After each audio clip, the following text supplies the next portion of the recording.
नमस्कार दोस्तों। Railway station एक ऐसा स्थान है जहाँ प्रतिदिन लाखों की तादाद में लोग सफर करते हैं। कहानी है जमलापुर में स्थित एक पुराने रेलवे स्टेशन की।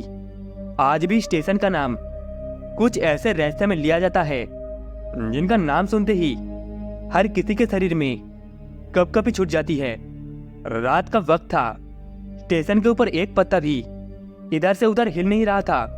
स्टेशन पर इतनी जोरदार शांति छुपी हुई थी मानो आज कोई बड़ा भूचाल जन्म लेने वाला है।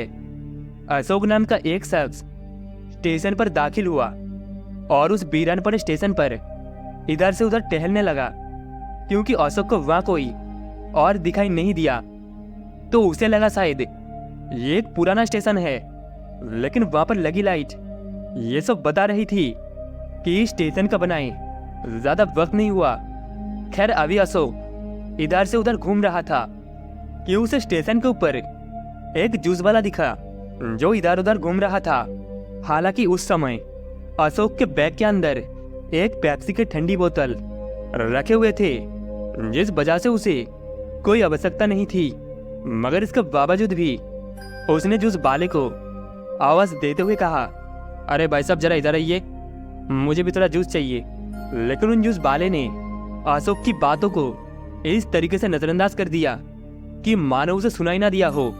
और अशोक अपने आप को इग्नोर होता देख अशोक ने भी बाद में उस जूस वाले को आवाज नहीं दी और चुपचाप स्टेशन के बेंच पर बैठकर ट्रेन का वेट करने लगा। वक्त कटता जा रहा था।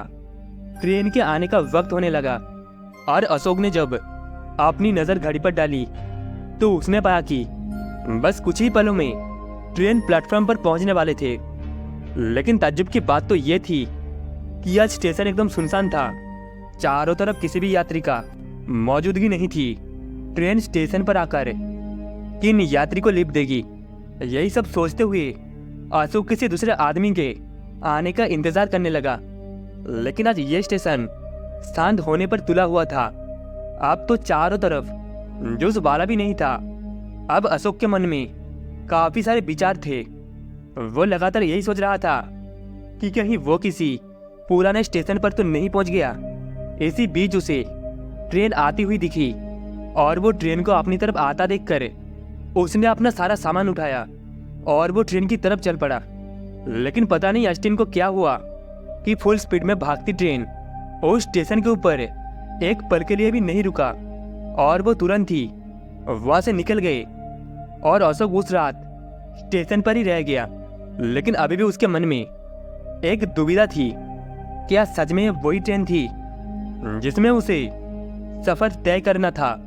वो ये सब सोचते हुए उस स्टेशन से बाहर निकलने लगा। लेकिन तभी उसे अपने पीछे से एक आवाज आई, अरे भाई साहब ट्रेन आने में अभी वक्त है, आप अपनी ऑनलाइन की हुई टिकट में देखिए, आपको पता चल जाएगा।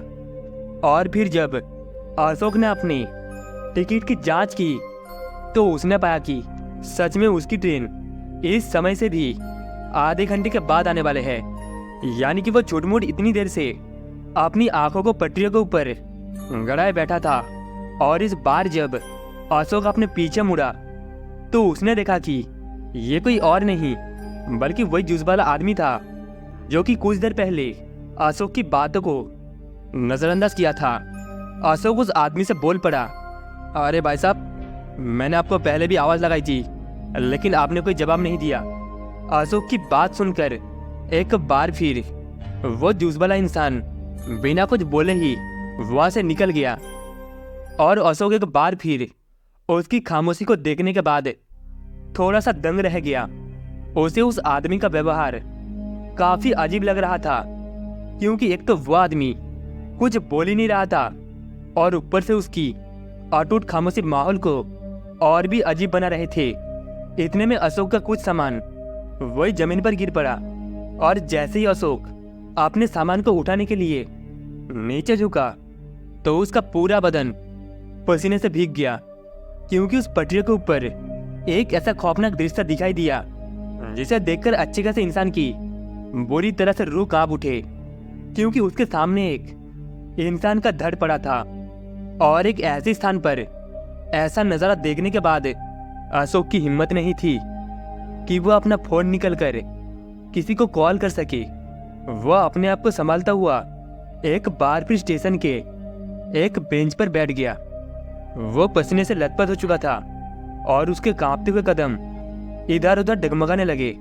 लेकिन अब वह जान चुका था कि स्टेशन पर आना उसके लिए भारी साबित होने वाला है, क्योंकि एक तो वो स्टेशन पूरी तरीके से खामोश था और ऊपर से उसने एक ऐसा दृश्य देख लिया था जो स्टेशन की खामोशी का एक उदाहरण था कि आखिर स्टेशन को इतना शांत क्यों रखा गया है। अब रात का भी हो चुके थे। स्टेशन पर जो एक गार्ड मौजूद था वो भी चारों तरफ नजर नहीं आ रहा था। इसका मतलब साफ था कि स्टेशन एकदम सुनसान जगह पर मौजूद था। हालांकि उसी वक्त अशोक को अपनी तरफ एक और शख्स आता हुआ दिखा जिसके हाथ में टॉर्च थी और वो स्टेशन के दरवाजे से स्टेशन के अंदर दाखिल हुआ था। अशोक जल्दी से उस आदमी से बोल पड़ा, अरे भाई आपको कहाँ जाना है? इस बात पर उस आदमी ने अशोक को वही एड्रेस बताया जहाँ पर अशोक को पहुँचना था। वो आदमी भी अशोक के बगल में बैठ गया और दोनों स्टेशन की खामोशी के बारे में बातचीत करने लगा। जहाँ उस आदमी का कहना था कि कुछ लोगों के अनुसार इस स्टेशन पर आत्माओं का वास है। लोगों का मानना है कि इस स्टेशन पर भूतों का वास है। इस बात पर अशोक थोड़ा सा घबरा गया, क्योंकि करीब आधे घंटे पहले अशोक ने ऐसा डरावना नजारा देखा था जो हर किसी इंसान के लिए बहुत ही भयानक होता है। इस पर अशोक समझ चुका था कि अब वो एक ऐसे स्थान पर मौजूद है जहां चारों तरफ आत्माओं का कहर है।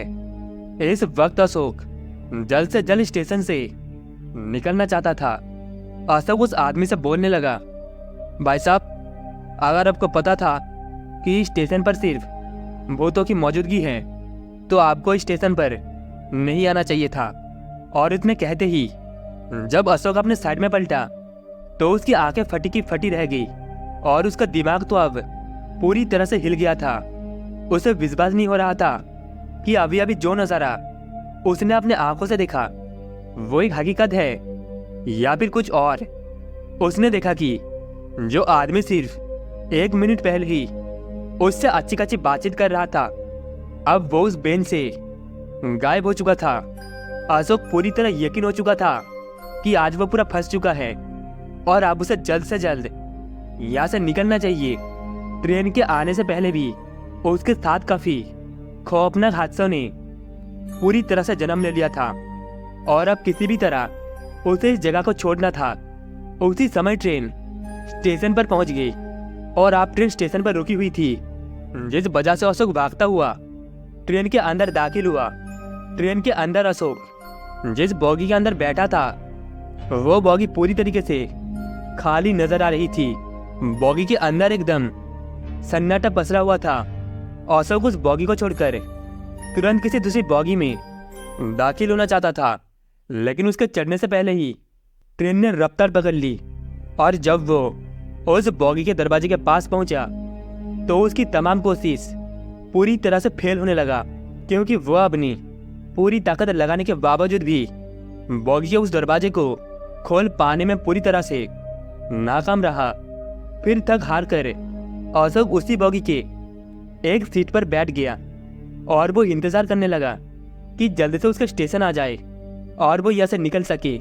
और उसके स्टेशन की दूरी इस जगह से करीब 1 घंटे की आसपास की थी। तो अशोक चुपचाप ट्रेन की बॉगी में बैठ गया। आधे घंटे तक सब कुछ एकदम सही चलता रहा, लेकिन जैसे जैसे ट्रेन अपनी रफ्तार पकड़ रही थी वैसे वैसे बॉगी के अंदर हलचल होने लगी और फिर एक झटके से अशोक की आंखों के सामने एक बुजुर्ग आदमी खड़ा हुआ। उसे दिखाई दिया। उस आदमी को देखते ही पता नहीं अशोक को क्या हुआ कि उसका पूरा बदन पसीने से पूरी तरह से लथपथ होने लगा। उसे याद आया कि ये तो वही चेहरा है जो पटरियों पर कटा फटा पड़ा था। और अब अशोक को समझते देर नहीं लगी कि स्टेशन के साथ साथ ट्रेन की यह बॉगी भी पूरी तरह से भूतिया है। और जब उसे अपनी जान बचाने का कोई भी रास्ता दिख नहीं रहा था, उसका दिल और दिमाग ट्रेन से कूदने का कह रहा था, तो वही उसका शरीर इसके लिए सख्त मना कर रहा था, क्योंकि ट्रेन की रफ्तार करीब 150 किलोमीटर प्रति घंटे की थी। डरता अशोक वहां से भागता हुआ वही पास में मौजूद बाथरूम में घुस गया और बाथरूम के दरवाजे को लॉक कर दिया। फिर करीब 15 मिनट तक वो उसी के अंदर डरा सहमा बैठा रहा। लेकिन जैसे जैसे ट्रेन आगे बढ़ रही थी तो अशोक कच्ची घड़ने लगा। अब उसे बेचैनी महसूस होने लगा, साथ ही अब उसकी सांस उखड़ने लगा और उसे समझ नहीं आ रहा था कि उसे ऐसी भयानक कंडीशन में उसे कौन सा तरीका आजमाना चाहिए। और तभी ट्रेन अपनी रफ्तार को धीमी करने लगा। अशोक अपनी जान बचाने का सबसे बेहतरीन तरीका देखकर जल्दी से बाथरूम के दरवाजे को खोला। लेकिन जब उसने बाहर का नजारा देखा तो उसका शरीर ठंडा पड़ने लगा। दरअसल उसने अपनी आंखों के सामने क़यामत का एक ऐसा तूफान देख लिया। उसने देखा कि उस बोगी के अंदर जितने भी यात्री बैठे हुए थे उन सभी के गर्दन से खून बह रहा था और उन सभी की मौत हो चुकी थी। और अब अशोक को ये समझते समय नहीं लगा कि इस वक्त उसके सामने जो नज़ारा मौजूद है वो आत्माओं का एक छलावा है जो उसे अपने शिकंजे में फंसाने की कोशिश कर रहा था। उसने जल्दी से ट्रेन का दरवाजा खोला और धीमी गति से चलती ट्रेन से नीचे कूद गया। उसने देखा कि जिस ट्रेन पर इस वक्त वो नीचे गिरा था उस स्टेशन पर उसे काफी सारे लोगों की चहल पहल दिखाई दे रहा था और साथ ही उसके गिरने के आवाज के साथ वहां के लोग इकट्ठा होने लगा। उन्होंने अशोक को उस जगह से उठाया और स्टेशन की एक बेंच पर लेटा दिया। अशोक के शरीर पर काफी सारे खरोच के निशान बन चुके थे। उसके हाथ पैर पूरी तरह से छिल चुके थे। अब अशोक की हालत को देखते ही लोगों ने उसे पास के अस्पताल में भर्ती करवा दिया और अशोक को उस दिन भी जिंदा बचा लिया।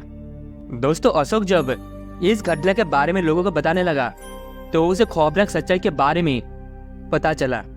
दरअसल स्टेशन के ऊपर सालों पहले मौजूद लोग काम करते थे, लेकिन एक रात पता नहीं उस स्टेशन पर किसी जानवर का साया मंडराने लगा और सारे के सारे मजदूर उसका शिकार बन गए।